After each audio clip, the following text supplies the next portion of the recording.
Hello, my name is Ingrid and welcome to the third video in this drawing series. Today we're going to talk about the element of art and design, space, and how space is very important in drawing and how artists use space in drawing.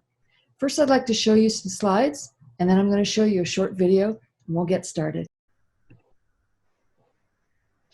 The element of space. What is space in drawing? Space has several different components in drawing. It can mean positive and negative space. It can mean linear perspective. It can mean atmospheric perspective and creating depth. It can mean composition and how we arrange our objects in a drawing around the page. Let's look at each one of these concepts. First, positive and negative space. Here are two examples of positive and negative space in drawing. The actual object, the tree in the first drawing, and the chairs in the second drawing are the positive space. The area around the tree, the area around the chairs, is called negative space. Artist M.C. Escher was a master at using positive and negative space in his art. You may be familiar with this photograph on the left of the birds and ducks that turn into fish. And here is a chair that is in both positive and negative space. Artists know that not only is the object you are drawing important, but the area around the object is also very important. Linear space and linear perspective. Many of you may have done drawings like this before. You might already be familiar with linear perspective. Linear space uses lines to create the illusion of depth and space. And here are some examples. All three of the examples are using something called one-point perspective. Atmospheric perspective allows artists to make the illusion of space in art with the use of color, value, and size. The drawing is divided into the front area, a middle area, and a back area. Each of these areas is treated differently. Color. Artists use darker, warmer colors in the front and cooler, softer colors in the background to make things look like they are far away. Size. Artists make things in the front and close up to us bigger in size, and the objects get smaller as they move further into the distance, further away. Value. Artists use lighter values, we talked about value in the last video, in the background and darker values in the front to make the illusion of space. And here are some examples of atmospheric perspective. You can see in the first drawing on the left, the tree in the front, which we call the foreground, is larger than the tree in the very, very back, in the background. The tree in the front is also darker. The grass is darker. It's more defined. You can see more of the grass and the leaves and the bird up front, but as it moves to the back, it becomes lighter and softer and less defined. The painting or colored image in the middle is also atmospheric perspective. You can see the front building is darker and more defined. It has clear edges and it's not soft. And as it moves, as the buildings move back into the distance, they become lighter in shade and color, and their edges that define them become softer and smoother. And here's another one on the right, a simple drawing. The mountain in the front is very much darker, and you can see the trees on it and the texture. And then as the mountains recede into the distance, they become lighter. Think about this. If you're ever at the top of Whiteface Mountain skiing, or if you're ever on a hike and you look off into the distance, very often the mountain that you're standing on, you can see the trees all around you. They're nice and dark and well defined. And then as you look off into the distance, the mountains become smaller and smaller and smaller and lighter and lighter and lighter. And very often they become lighter blue, lighter green, sometimes even purple. Composition in space. Composition is how artists arrange things around the page. They think about space around the objects they are drawing that is just as important as the actual object. How you arrange your drawing on the paper is very important. So here's a few different areas of composition. You can see that the artist here tried out different ways of arranging the trees and making space and making depth. The trees are darker, the mountains are smaller and lighter.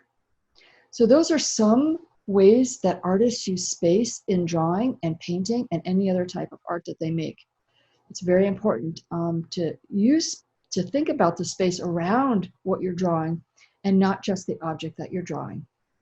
I'd now like to show you a video that reinforces how artists use space in their artwork, not just in drawing, but other types of art.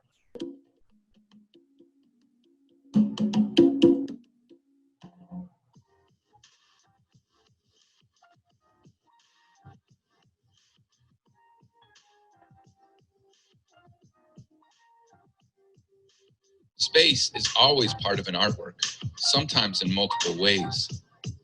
No art form demonstrates this more than site-specific work. Site-specific art is designed exclusively for one particular space. For this type of art, it's impossible to isolate the work from its surrounding environment. So for many artists then, space and how to transform it is the artwork. Space is one of the 7 elements of art, along with line, shape, form, texture, value, and color. Space is the area in which an artwork is organized. It encompasses the area within a work of art and can also include the area immediately outside of and around a work of art. In paintings, drawings, and other two-dimensional work, the space of an artwork is usually contained within the borders of the paper or canvas it's made on. The main objects in a work of art take up positive space. The area around them then is called negative space. Sometimes artists intentionally try to blur the boundaries between positive and negative space. In sculpture and other three-dimensional arts, positive space is the area the objects actually occupy, and negative space is all the other areas between and around the objects. Many two-dimensional works create the illusion of three-dimensional space by using some very specific techniques. Notice how painter Kehinde Wiley overlaps some of the background pattern onto the front of people in these portraits. This overlapping gives a sense of three-dimensional space. Landscape painter Wang Hui placed objects in different parts of the canvas to imply three-dimensional space. Notice how figures towards the top of the paintings seem to be moving further back in space, even though they are roughly the same size. Some artists do use relative size to give their work the illusion of real space. The smaller human figures in these paintings by Ben Shahn seem to be more distant and further away from the larger ones. Roy de Carava often contrasted sharply focused figures with blurry, soft backgrounds in his photographs. Such a contrast in detail gives the sense of lush, real depth. Varying hues and values will also give two-dimensional works the illusion of real space. See how painter Georgia O'Keeffe uses a variety of red values and imbues her work with a feeling of true depth? Painter Alex Roulette uses classic single and two-point perspective in his work to create the impression of deep, expansive space. Notice too how objects get smaller in order to seem more distant from each other. Some other ways to describe how artists use space are dense, open, cluttered, symmetrical, shallow, flat. How would you describe the way artists approach space in these works? What qualities do you see? How artists use space is one way they are able to create a unique style and reinforce the messages they hope to communicate. The next time you're looking at a painting, photograph, or sculpture, try to notice how the artist is using space in their work. And when you're making your own artwork, try to develop an approach to space that resonates with other ideas you're trying to communicate. That way, your messages will surely travel far and wide. So the first drawing that we're going to do together is a one-point perspective city scene road. You may have already done this before. You can follow along with me, or you can watch me do this demonstration and then do it for your homework assignment. So I'm going to turn my camera down, and then you can watch what I'm doing. All right, so the first thing I want to make sure I've got some paper, and I've got a ruler and pencil. Okay, so get this up here. I'm going to draw a line diagonally across my piece of paper, very lightly, not too heavy at all. Sure, I'm just going to line this up so it works. Going in one way, let's bring this down a little bit. And then lightly again, going across the other side.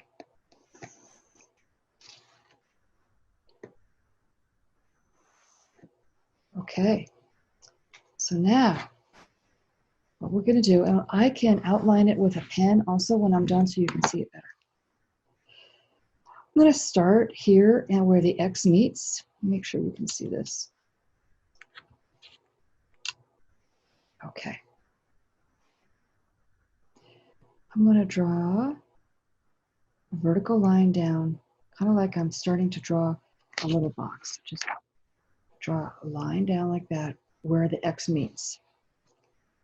Then I'm going to follow this line that I drew earlier, the diagonal, both ways, and draw another straight line down. Now you can use a ruler again like this.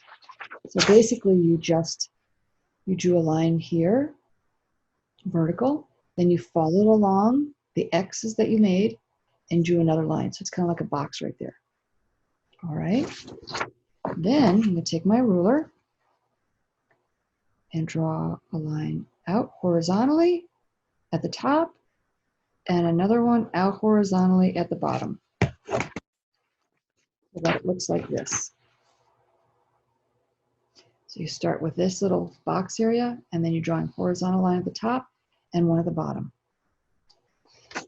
Okay, once I've done that, I take my ruler again, and I'm going to make another vertical line connecting the top of the X to the bottom of the X and going right by the building I just made.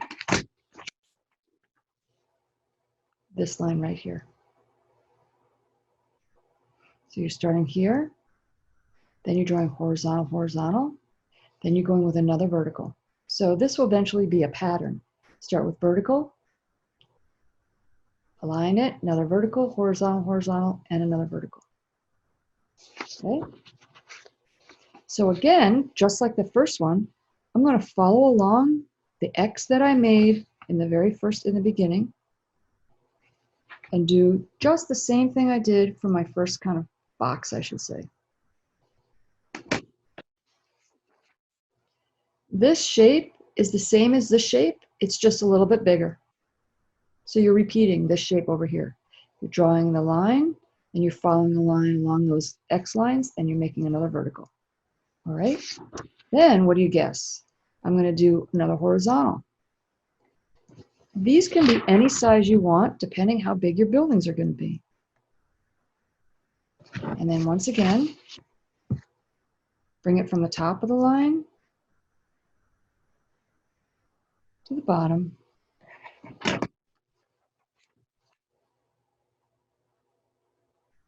And yes, you guessed right. We're going to go one more time, following along on that X that we had drawn in the beginning. And then another line. And then once again, horizontal, horizontal. Okay? So it should look something like this. I'm going to do the other side now exactly the same way I did this. I started with my vertical. I follow along the X that I made. I make another line. Then I go horizontal. These do not have to equal the other side. They could be completely different. I'm going to make mine just a little bit different if I can. Here we go again. Line down. Let's make more. We'll go here. 1, 2. And again. Once again, I'm repeating the shape from here to here. When after that shape is fully lined up, I'll go ahead and make my horizontal lines coming off of that X. Another vertical.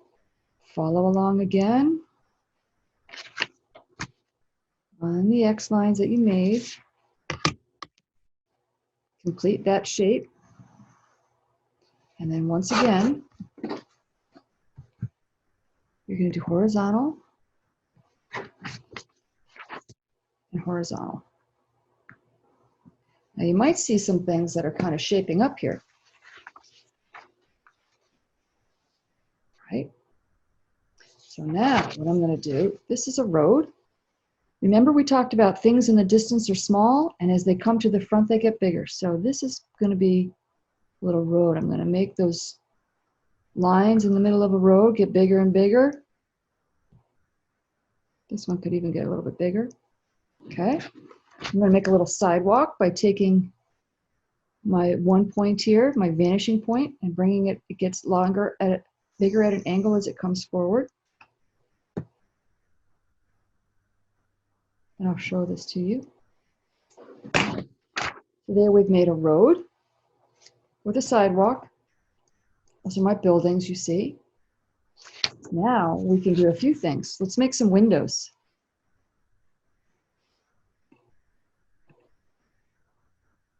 So I'm going to make a door first, actually. What you want to do is you want to use this point, your one point, and that's going to help you all along with all the other things that you're doing as far as windows and doors.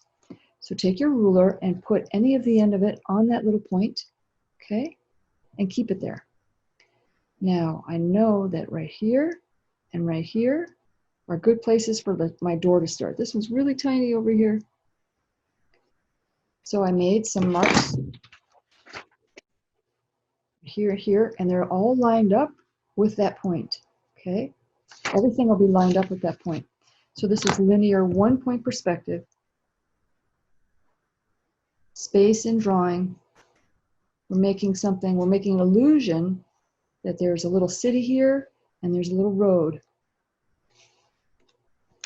And there I made some doors. Let's do that to the other side, and I'll keep going on here. Again, I put my ruler on that point, and then I go with the same angle. Okay. The vertical lines, that's pretty simple to do. The lines that line up with your point, you have to make sure you put it on that point at the end. Okay. Same thing with windows. Let's make some windows now. Just for my sake of knowing where things are, I'm going to lightly make a little line. Line it up. Whoops, line it up again on your, I didn't do that. Let me do it again here. Line it up on your point, and then you can move it up. Keep one end of that ruler on the point.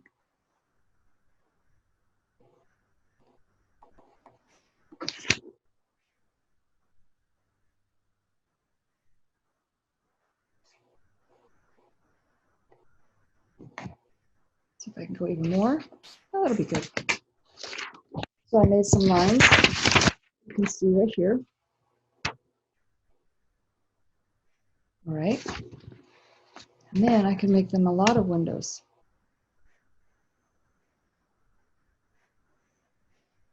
Or big ones, I should say. Okay.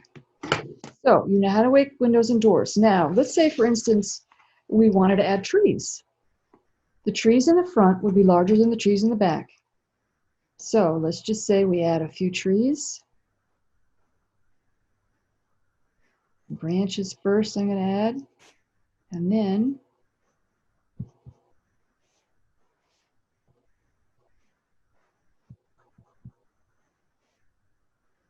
You can fill that in if you wanted to. Make more. They kind of look like palm trees. And then this tree here would be even bigger. If there was a tree on this side of the building, it would be even larger.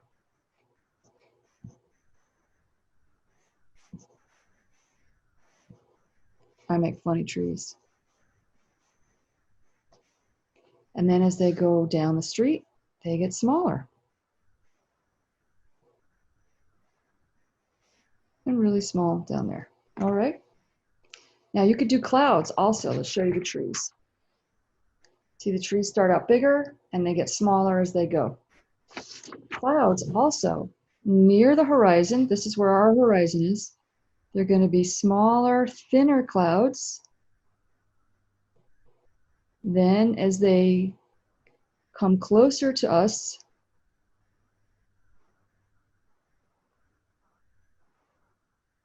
they get to be bigger,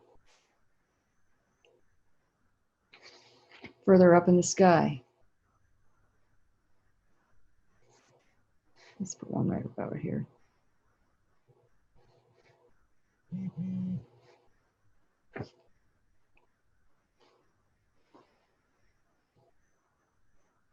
Okay, so you can see how the clouds are small and they go up. So this is how artists can make a one-point perspective using the element of space, linear space, and linear perspective. I'm going to show you a bigger drawing of this. If you can see this one.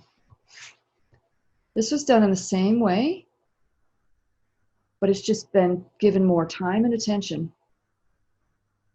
Okay, so this is linear perspective, creating the illusion of space and depth, making things in the front and making things in the back. All right, so now I'm going to show you some more examples of some fun things to do, positive and negative drawings. Here is one of my students' work that did a positive and negative drawing. So the flowers and the branches and the plant bucket would be all the positive, and then all the background would be negative. And you can do this too at home. It's simply by not filling in the detail, you leave this as one space. So if you're going to draw something, you don't have to do any value shading on the inside of your object. You can draw the outline and then fill in all the background. Some people will even draw the shapes and not the actual objects to make a drawing like this, a positive and negative drawing.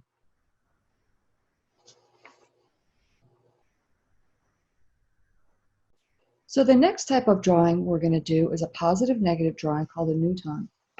And these are really fun to do using black and white, and I use Sharpie for mine as well. I'm going to grab one more to show you.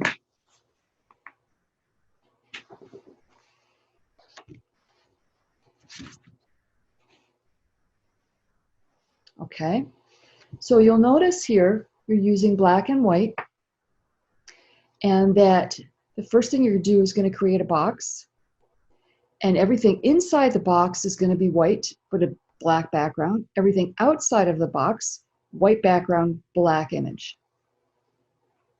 Okay, so let's get started on this drawing.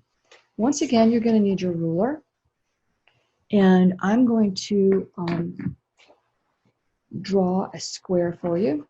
This one won't be all that big, just for the sake of getting this for video so you can watch it quickly. So I lightly draw a square or a rectangle. Could be anything you want.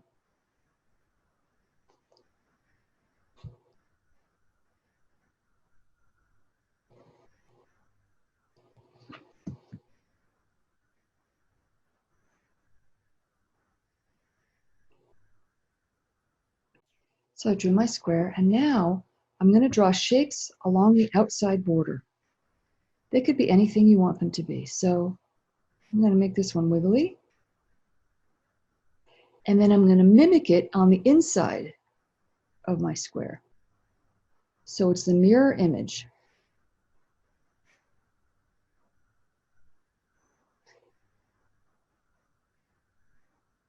right? Inside and outside of that box. Doesn't have to be anything specific. You can just play with shapes if you want.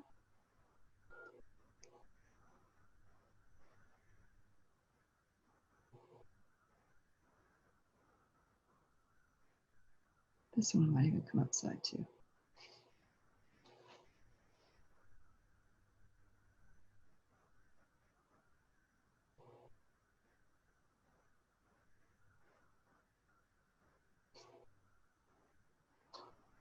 Keep working all the way around the outside of your box.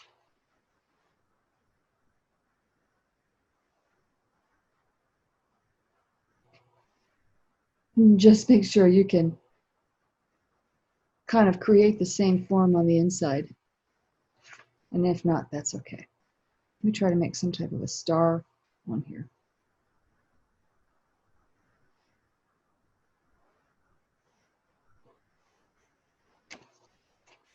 I'm going to do this side too. The bigger your items are that go towards the inside, the more interesting too you'll be able to make this form.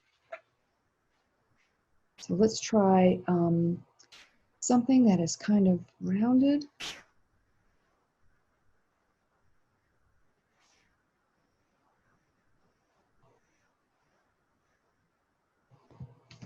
And I'm going to go oval here.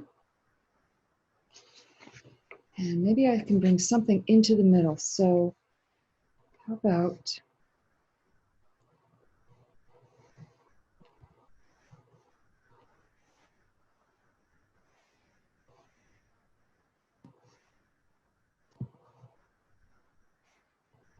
all right, just keep making them up. They'll come to you when you're drawing this. You're just basically doodling, playing. I'm sure you all will come up with more interesting ideas maybe than I did here. I like to have both inside and out.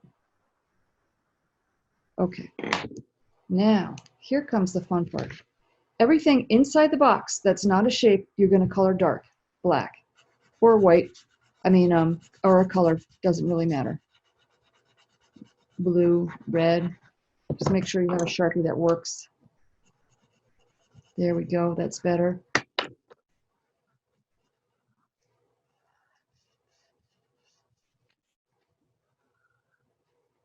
Maybe even easier to outline everything first, so you've got something to follow by.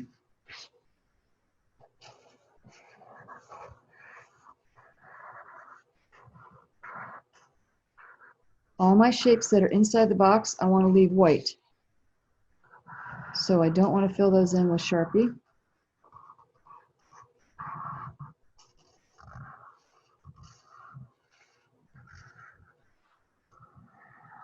Okay, so now I'm going to fill this in. So you can see I've filled in the middle, my middle box area, and that also includes areas on the inside here too. So I filled in these so that this shape was more pronounced. So now I'm going to start filling on the opposite. So we've got positive and negative going on both ways. So that would mean the outside of the box, those shapes are going to be dark. Okay.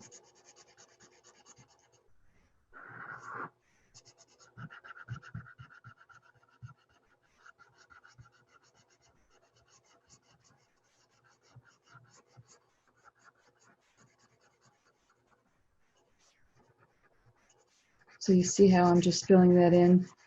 You may need more than one Sharpie in case yours runs out along the way. And like I said, you can do this in color. Just make sure I would only use one color and then keep the background white. Or if you did it on color paper, that way you'd have two colors if you wanted to.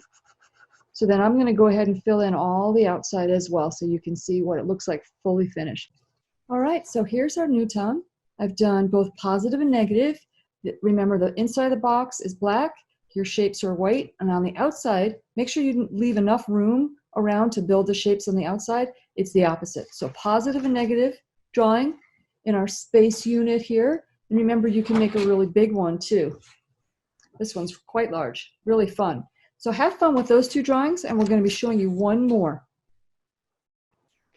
So for our last drawing, we are going to talk a little bit about atmospheric perspective. And I told you that I would show you how to do that. There's a bunch of different ways to do that, but I'm going to show you two simple drawings that you can do at home. So the first one is just a black and white drawing with a little bit of grayscale, in other words, gray and black and white. You can use pencils for this. I use magic markers that I have in different colored grays. So I have a bunch of these markers. They come in boxes like this that are all different values of grays. And we talked about values, and it's one way to make atmospheric perspective. So I used just 3, and I'm going to put my camera down so you can see what I drew. Just a real little simple drawing that you can do at home. And I have trees. You can do a lot more detailed drawing. I did a quick little drawing just to show you how things can go in the background with dark in the front and light in the back. So you see, this is just a little trees. The first layer I did with this light background here, and I drew smaller trees with a lighter color. The second layer was this layer here, the medium gray, and again I did the background here, and then these trees are just a little bit bigger and a little bit darker, and then the third final layer was just the darker, bigger trees. So that kind of makes it look like it's a mysterious forest that kind of something goes in the background there. All right, so that's one nice drawing you could try. And like I said, you can make it more complicated than this if you want. The second kind of drawing I'm going to use is, there's no reason why we can't use colored pencils if you have them. So when you want to make a drawing using space that looks like atmospheric perspective, what I did is have a bunch of values, the same type of greens, but some are dark and some are go lighter, all right? And remember that I had spoken about having warm colors in the front and cool colors in the back. So that's what this drawing is going to be all about. And so I went ahead and marked my paper. I just drew a mountain range, some mountain ranges, and then I drew the numbers on there just so I could figure out which markers or color pencils I want to use. And then I'm going to color it in first. So I take my darkest color, my darkest green, and that goes in the front. So you can be real careful with this, coloring it up. You can make it look like grass. So I'm going to color this whole area in dark. So here you have my first layer colored with a colored pencil in the darker green. And also notice that I made marks, and I made marks vertically instead of horizontally. So, and I made marks that are going to be larger. So you could tell that there may be blades of grass here. As I move to these further distant mountains, I'm not going to make any marks that look like that. So this is up front, and the marks are coming vertically so that you can see them. Like this would be where you were standing, okay? Now I'm going to get my next color, which is this little bit lighter green. It's not too much lighter, but it also has a little bit of blue in it. And I'm going to start to get more blue greens as I go out, all right? So I'm going to do number 2 here with this bluish green, and I'm going to make my strokes smaller also, not so big like this. All right, so now I've finished layer number 2. So it's a little bit more bluish green, it's lighter than the first layer, and the strokes are a little bit smaller. So now I'm going to work on the third area over here and go with an even kind of more blue-green and a little bit lighter also. And I might start to make my strokes more horizontal. I'll have to play around with it and see. But I'll work on that and then get right back to you. So now layer number 3 is finished, and I'm going to start working on number 4. I think I'm going to use this teal color for this right here. Actually, no, it's this one right here. And then I've got a lighter one for the next one, and then I might do this one blue. So I'll get right back to you when this is more filled in. So here is the final drawing, the one we just were working on with our atmospheric perspective. And again, notice how things are darker in the front, and as they go away to the distance, they get softer and softer and cooler in color. That's how you make your mountains look like they go far away. So really, as an artist, you use space kind of like an illusion, because we're only working with a thin piece of paper. So you have to use these tools and techniques on this one thin piece of paper or canvas to make things look like they go away. All right, so once again, darker, warmer colors in the front, larger strokes. And as they go back, they get smaller strokes. And see here, I erased some of this line. You can barely see that the mountain is right here. It's got kind of a lost and found edge to it. This is blue. So it almost fades into the sky. And then remember we did this one also, which is a little rougher, but it still has the same general idea. You know, softer, less defined things in the background, and then they get darker and darker as they come to the front. So we've learned a lot of things in this video, and including many different types of ways that you can use space in your drawings. And we spoke about the one-point linear perspective drawings with the roads or the towns. And then we talked about our Newton drawings, our black and white positive and negative space. So I hope you enjoyed this video, and keep drawing. Practice all the different ways of using space in your drawings. You don't have to use just black and white. Feel free to use color, and have fun.